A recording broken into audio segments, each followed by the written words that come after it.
Hitler sightings soon surface all over Western Europe.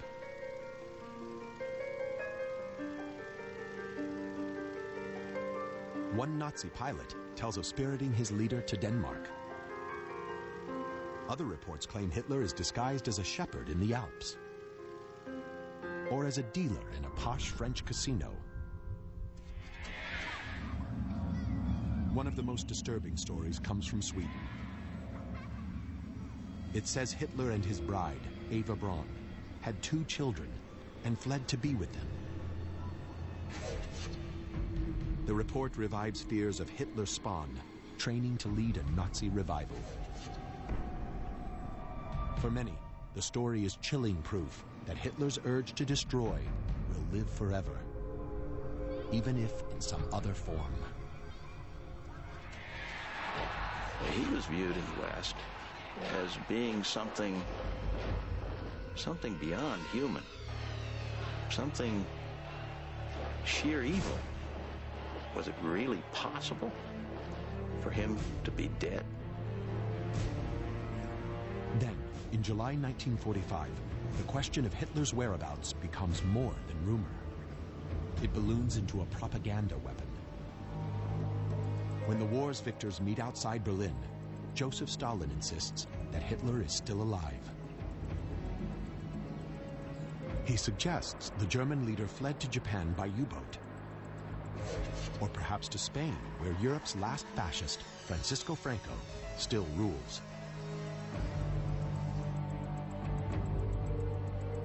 The accusations are an ominous sign that Stalin will use Hitler's disappearance to rattle his enemies. Stalin, in his usual rather sphinx-like way, wanted to keep everybody guessing, to be able to make everybody uncertain, both in his own entourage and, of course, on the world stage, appealed to his vanity and his very perverse sense of humor.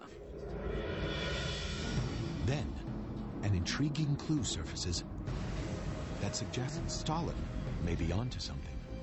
A German U-boat pulls into a foreign port, not in Japan or Spain, but in the South American nation of Argentina.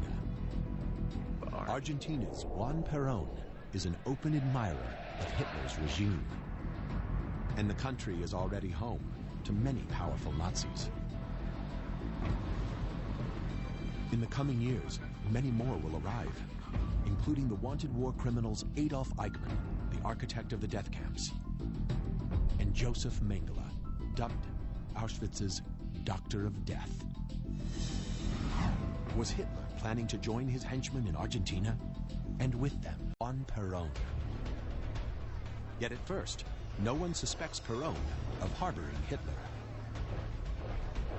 Under intense American pressure, Argentina had declared war on Germany in March 1945.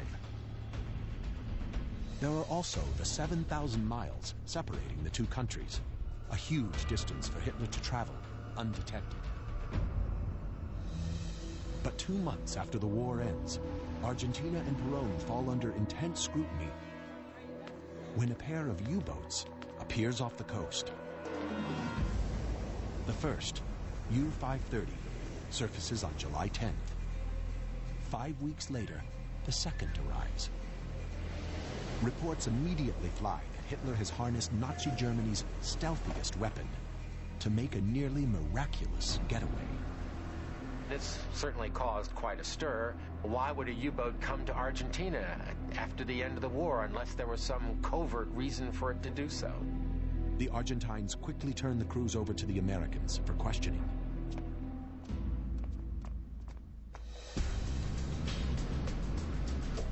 At the U.S. National Archives, historian Tim Mulligan has uncovered the interrogators' files. They show that the first U-boat, U-530, was already at sea when Hitler disappeared. U-530 had already been on mission since March of 1945. And in this case, the captain apparently persuaded the crew that perhaps their best option was to go to Argentina. But the story of the second boat, U-977, raises more questions. U-977 does not leave its base in Norway until May 2nd. just as Russian soldiers are overrunning Hitler's bunker.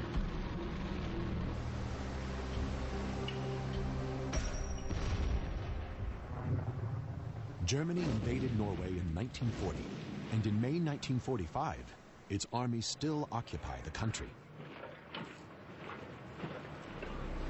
If Hitler does succeed in flying from Berlin, as the Russians suggest, he could flee to Norway.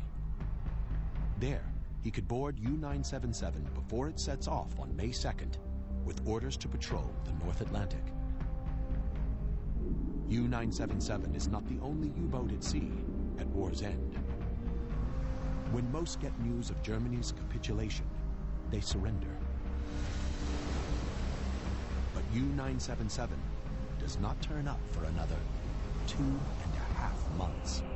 Altogether, they were at sea 105 days. By contrast, the longest U.S. submarine patrol of all of World War II was only 84 days. The journey's length leads many to believe U-977 took a detour. Perhaps it traveled to southern Argentina, or even the Antarctic, and dropped Hitler before it surrendered. Suddenly, South America is awash in Hitler sightings. Tips pour into FBI headquarters in Washington and set off alarm bells as high as the office of Director J. Edgar Hoover. Adolf Hitler is on a ranch 450 miles northwest of Buenos Aires. It is in Bogota, Colombia. In room 1027, Continental Hotel, Argentina. The tips warn of rich Nazi sympathizers and secret hangouts where Hitler is hiding. Fearful Hitler's Nazi party could re-emerge in the Americas. FBI agents will spend the next decade on the case and compile a file more than 700 pages thick.